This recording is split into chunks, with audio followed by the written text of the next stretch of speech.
41 फंसे लोगों को निकालने के लिए रेस्क्यू ऑपरेशन का आज 15वां दिन है और 15वें दिन की शाम हो चुकी है, 15वां दिन भी खत्म होने को है। दो अलग अलग तरह के ऑपरेशन चल रहे हैं और दो ऑपरेशन पुराने चल रहे हैं। आज 15वें दिन क्या हुआ रेस्क्यू ऑपरेशन के तहत, क्या कोई बचाव कार्य हुआ, क्या किसी को बचाया जा सका, क्या मशीनों ने क्या क्या किया, क्या अपडेट है, और ये मैं आपको बताता हूँ विस्तार से। आप बने रहिएगा मेरे साथ। मैं हूँ अजीत सिंह राठी, सिलक्यारा टनल से। और 15 दिन आज पूरे हो चुके हैं उत्तरकाशी की सिलक्यारा टनल में हादसा हुए। 41 लोग अंदर कैद हैं। आज कोई उपलब्धि तो बड़ी सरकार के इंजीनियरिंग डिपार्टमेंट के नाम नहीं हुई, लेकिन एक बड़ी उम्मीद आज जगी है। गुणात्मक वृद्धि भले ही ना हुई हो, लेकिन ऑपरेशन में जितने भी प्लान चल रहे हैं उनमें वृद्धि हुई है। और ये वृद्धि इस बात का संकेत है, अगर ये ऐसे भी चलता रहा तो लोगों को बहुत ही 2-3 दिन बाद बहुत जल्द निकाल लिया जाएगा। अब मैं आपको समझाता हूँ कि प्लान किस किस तरह से चल रहे हैं। एक प्लान जो पहले से चल रहा है, अमेरिकन ऑगर मशीन जिसका काम कर रही है, वो ऑगर मशीन का कल परसों ऑगर फंसने के बाद उसको कटिंग करके बाहर निकाला जा रहा है। जब मैनुअली वो बहुत काम स्लो चल रहा था तो हैदराबाद से प्लाज्मा कटर मशीन मंगाई गई, जिसने आज सुबह से अपना काम शुरू किया है। और अब तकरीबन 6 से 7 मीटर वो ऑगर रह गया है जिसको काट कर बाहर निकाला जाना है। और इसके लिए अंदर जिस लोहे में वो फंसा था, जिस हार्ड मेटल में वो फंसा था, उसके लिए दिल्ली से स्पेशल एक्सपर्ट लोग बुलाए गए हैं जो सीवरेज का काम करते हैं, खुदाई का काम करते हैं पारंपरिक तरीके से। और उनकी मदद के लिए मद्रास से अमेरिका की इंजीनियरिंग कोर की एक टीम बुलाई गई है जो आर्मी के एक्सपर्ट हैं। वो उनको सपोर्ट करेंगे, उनका मार्गदर्शन करेंगे और वो लोग खुदाई करेंगे। जब उसको काट लिया जाएगा तो फिर मैनुअल खुदाई का काम शुरू होगा। एक प्लान ये चल रहा है, जो पुराना प्लान है उसमें चीज़ें तब्दील हुई हैं। यानी पहले मशीन कर रही थी, अब वो मैनुअली तौर पर यानी इंसान खुद उसकी खुदाई करके निकालेंगे। 8 से 10 मीटर की दूरी बची हुई है और उसको मुझे लगता है कि बहुत जल्द पूरा कर लिया जाएगा। इसमें 2-3 दिन लगने के आसार हैं। दूसरा जो प्लान है आज जो बड़ी तेजी से शुरू हुआ है, उड़ीसा से जो वर्टिकल ड्रिल की मशीन आई है, उसमें ऊपर 2 तरह की वर्टिकल ड्रिल हो रही है। एक ड्रिल रेल विकास निगम कर रहा है जो 8 इंच चौड़ी है और जो तकरीबन 20 मीटर से ज़्यादा ड्रिल कर चुका है। और इस समय वो एक एक्स्ट्रा सेफ लाइन बनाई जा रही है, लाइफ लाइन बनाई जा रही है, लाइफ सेविंग लाइन बनाई जा रही है एडिशनल। और उसमें रेल विकास निगम के लोग काम कर रहे हैं ताकि नीचे से अगर कोई दिक्कत होती है तो भोजन और ऑक्सीजन दोनों की दोनों ऊपर से सप्लाई हो, कहीं किसी की ज़िंदगी में कोई बाधा ना हो। हालांकि सब मुसीबतों से निपटने के लिए कल ही बहुत सारा खाद्यान्न नीचे की तरफ से अंदर भेज दिया गया था।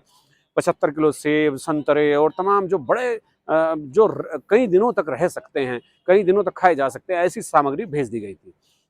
दूसरा एक वर्टिकल ड्रिल कर रही है सतलुज जल विद्युत निगम, जो है वो एसजेवीएनएल।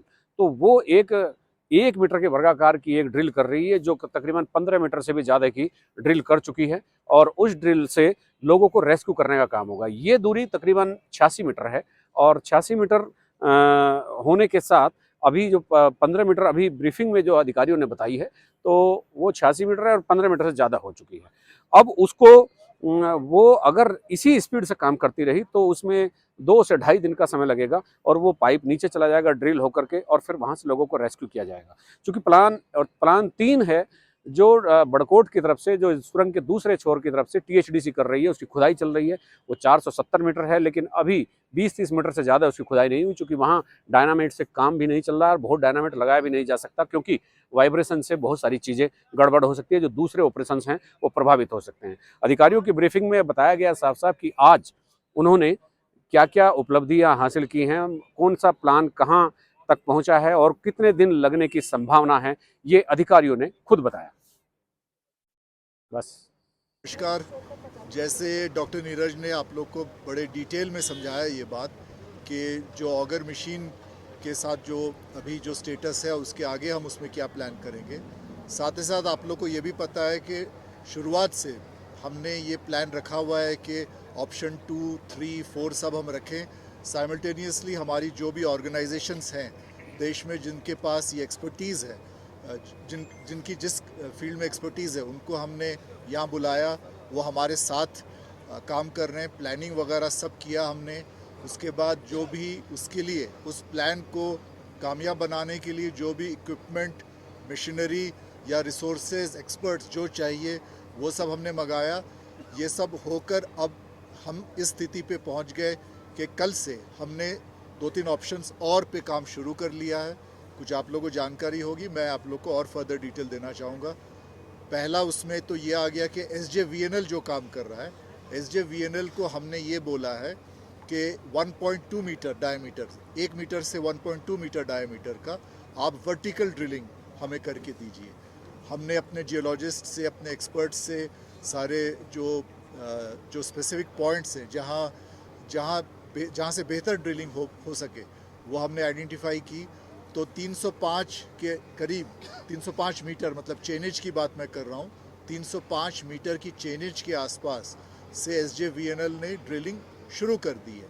और अब तक जैसे हम बात कर रहे हैं तो काफ़ी आगे भी उसने बढ़ लिया, 15 मीटर लगभग ड्रिलिंग हो चुकी है। आप लोगों को ध्यान होगा, वर्टिकल ड्रिलिंग कर रहे हैं, और आप लोगों को ध्यान होगा कि हम जो स्पॉट आइडेंटिफाई किए थे 305 मीटर, वहाँ से ये हमारा अनुमान है कि 86 मीटर ड्रिलिंग करना है टोटल। तो उससे अगर 15 मीटर हो गया है तो हम सोच रहे हैं कि ये लगभग अगले कुछ 2 दिन में ये ड्रिलिंग हो जाना चाहिए, हमारा ये है। वैसे एक मशीन 40-45 मीटर ही ड्रिलिंग कर पाएगी, दूसरी मशीन भी आ चुकी है जिसकी हायर कैपेसिटी है, और 40 मीटर के बाद वो थोड़ा सा, हालांकि 60-70 घंटे ही लगेंगे ड्रिलिंग पे एक्चुअली, लेकिन ड्रिलिंग रिग को भी बदलना पड़ेगा, शायद मशीन को भी बदलना पड़ेगा। तो हमें लगता है कि आज से 4 दिन बाद 100 घंटे, मतलब हमने उसका टारगेट रखा है 4 दिन में SJVNL जो है ये वर्टिकल ड्रिलिंग करके 305 मीटर चेनेज के पॉइंट पे 86 मीटर ड्रिल करके नीचे टनल को ओपन कर सकता है। ये एक हमारे हाथ में पहला ऑप्शन है।